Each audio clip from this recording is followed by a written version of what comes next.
Hi guys, எல்லாருக்கும் வணக்கம் guys. இந்த வீடியோவில் நம்ம என்ன பார்க்க போகிறோன்னா, புதிய இந்திய அணி அறிவிப்புங்க. ஆமாம், இங்கிலாந்து அணிக்கு ஆப்போசிட்டான 4வது T20 போட்டிக்கு இந்திய அணி அறிவிச்சிருக்காங்க. சில பல சேஞ்சஸ் பண்ணியிருக்காங்க பிளேயிங் லெவலில். ஏன்னா தோத்துட்டு அடுத்துட்டு வராங்க, சில பல சேஞ்சஸ் பண்ணியிருக்காங்க.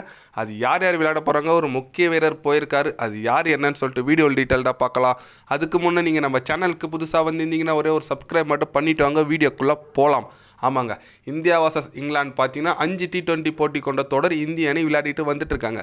ஃபஸ்ட்டு 2 போட்டி இந்தியாவும், 3rd T20 போட்டி இங்கிலாந்து ஜெயிச்சிருக்காங்க. 4வது T20 பார்த்தீங்கன்னா நாளைக்கு பூனேயில் தொடங்க போகுது. அதுக்கான இந்திய அணி அறிவிச்சிருக்காங்க. யார் யாரும் பார்த்தீங்கன்னா சேம் டீம் தாங்க, எந்த ஒரு சேஞ்சஸ் இல்லை. ஆனால் முகமது ஷமி ட்ராப் பண்ணிவிட்டு ஹர்தீப் சிங் இந்திய அணியில் வரப்போகிறதா தகவல் வந்திருக்குங்க. 100% உண்மை. ஏன்னா முகமது ஷமி போன மேட்ச் பெர்ஃபார்மன்ஸ் இல்லை, அது இல்லாமல் அவர் சாம்பியன் டிராஃபிக்கோசரம் கொஞ்சம் சேஃப் பண்ணி வைக்கிறதுனால இந்த முடிவு எடுத்துருக்கிறதா தகவல் வந்திருக்கு. முகமது ஷமி பார்த்தீங்கன்னா இப்போ ட்ராப் பண்ணிவிட்டு ஹர்தீப் சிங் வந்திருக்கார். ஹர்தீப் சிங் வந்தார்னா கண்டிப்பாக ஒரு வரலாற்று சாதனை படிக்க போகிறேன்னே சொல்லலாம். ஏன்னா எந்த ஒரு இந்தியன் பவுலரும் இது வரைக்கும் 100 விக்கெட் எடுத்ததில்லை. அதில் முதலாக நம்ம ஹர்தீப் சிங் நாளைக்கு இறங்கினார்னா கண்டிப்பாக எடுப்பார், அது ஒன்று. அதே போல் வேறு எதுவும் பேட்டிங்கில் பெருசாக சேஞ்சஸ் இல்லைங்க. ஏன்னா சிக்ஸர் தூபே கூட வரத்துக்கான வாய்ப்புகள் இருக்கிறதா சொல்லியிருக்காரு. ஏன்னா ஒரு ரஞ்சியில் இப்போ தான் டொமஸ்டிக்கில் விளையாட்டு இப்போ நேராக பார்த்தீங்கன்னா இந்தியா டீமுக்கு நிதிஷ்குமார் ரெட்டிக்கு பதில் இன்ஜுரிக்கு ரீப்ளேஸ்மெண்ட்டாக ஆயிருக்காரு. அவர் கூட விளையாடுறதுக்கு வாய்ப்பு இருக்குது. அவருக்கு கூட அந்த ஃபிங்கரில் ஏதோ ஒரு இன்ஜுரி சொல்லியிருக்காங்க. அவர் ஃபுல் ஃபிட்டாக இருந்தால் அவரும் வாஷிங்டன் சுந்தருக்கு பதில் வரத்துக்கான வாய்ப்புகள் நிறைய இருக்கிறதா தகவல் வந்திருக்கு. ஏன்னா அவர் போலிங் கொஞ்சம் ஃபாஸ்ட் போடுவார், மீடியமாக 120 130. அதேமாதிரி பேட்டிங் சிக்ஸர் தூபே உங்களுக்கு தெரியும்.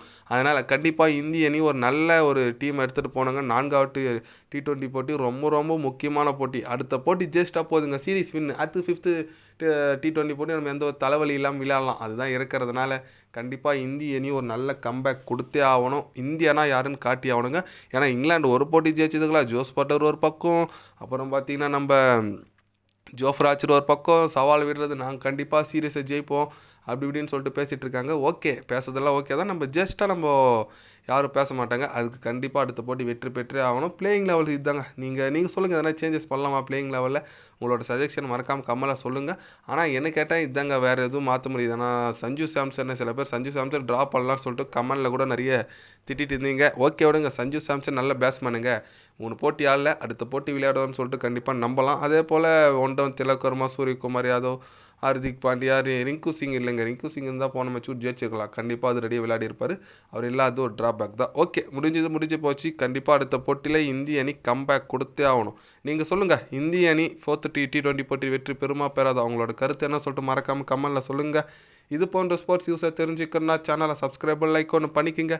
கண்டிப்பாக கிரிக்கெட் பற்றி day by day channel update வரும். மறக்காமல் சப்ஸ்கிரைப் மட்டும் கொஞ்சம் பண்ணி வச்சுக்கோங்க. நன்றி, வணக்கம்.